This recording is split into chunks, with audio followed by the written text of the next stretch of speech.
The Bahamas Christian Council condemns Bahamas Junkanoo Carnival months ahead of its debut. The policeman accused over secret sex tapes is given bail. And there's a new regime for the Department of Immigration. We've got all these stories and more. I'm Ava Turnquest, and this is the Tribune's Top 5.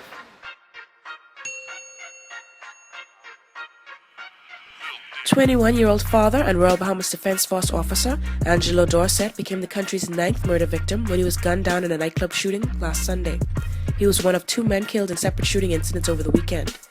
Mr. Dorset was fatally shot in the back when a gunman opened fire on patrons at the G-Spot nightclub at Faith Avenue North on January 25th.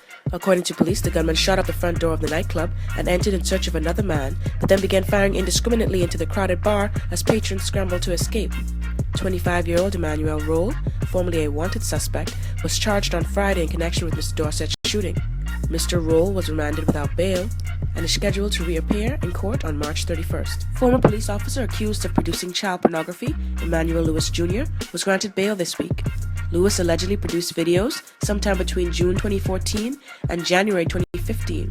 He left the magistrate's court complex flanked by relatives after being released on $5,000 bail. Lewis was ordered to report to the Wolf Road police station on the 15th of each month as a condition of his bond. He was arraigned after videos alleged to show him performing sex acts with various women went viral, causing a stir around the country. The 28-year-old was informed by Chief Magistrate Joanne Ferguson Pratt that on March 2nd he will learn when and before which magistrate he will stand trial. The Bahamas Junkanoo Carnival has been no stranger to controversy, but as months wind down to its summer debut, 2 new detractors have stepped into the ring. Bahamas Christian Council and PLP MP Leslie Miller. Prime Minister Perry Christie passionately defended the inaugural Bahamas Junkanoo Carnival from detractors this week and hit out at the intrusiveness of Mr. Miller, who called the planned festival garbage. On Tuesday, Mr. Miller suggested that the carnival could have a negative impact on the youth by being sexually suggestive, and said he had no appetite for the festival's sexually charged nature. His comments followed a strong rebuke from Christian Council President Reverend Dr. Ranford Patterson, who released a statement calling the carnival costumes immodest, saying the scant attire could lead to fornication, promiscuity, rape, incest, and other sins of the flesh. Mr. Miller has since apologized for what he termed his ignorant remarks during the event. He told the Tribune that at the time he said carnival was garbage, he was ignorant of the facts and spoke out of turn. He said now that he has had all the information presented to him, he has had a change of heart and now fully supports the event.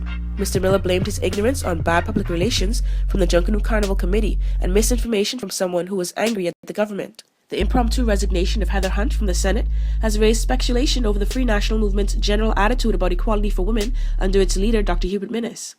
Hunt revealed that she was asked to step down by Dr. Minnis, and this week Progressive Labour Party Chairman Bradley Roberts branded Dr. Minnis as a duplicitous leader. Mr. Roberts said Mrs. Hunt's resignation, when combined with the leadership defeat of former Deputy Leader Loretta Butler Turner and the FNM's strong opposition to the constitutional amendment bills before Parliament, revealed a negative pattern. Immigration Minister Fred Mitchell announced a new regime for the Department of Immigration.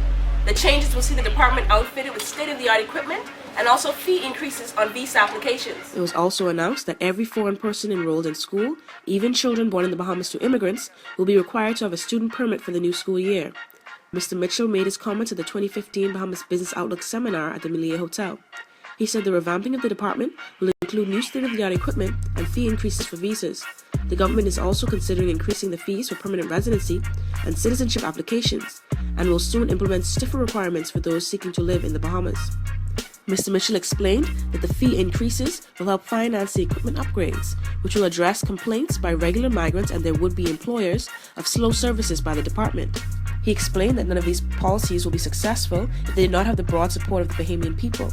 In that vein, Mr. Mitchell said he is seeking to establish a public affairs unit within the Department of Immigration and will appoint a department official to handle the public's questions and concerns. Want to get on the discussion? Well, here's how you can. Log on to our website, www.tribune242.com. Like us on Facebook, Tribune News Network. Subscribe to our YouTube channel, Tribune242, or send us a tweet at Tribune242.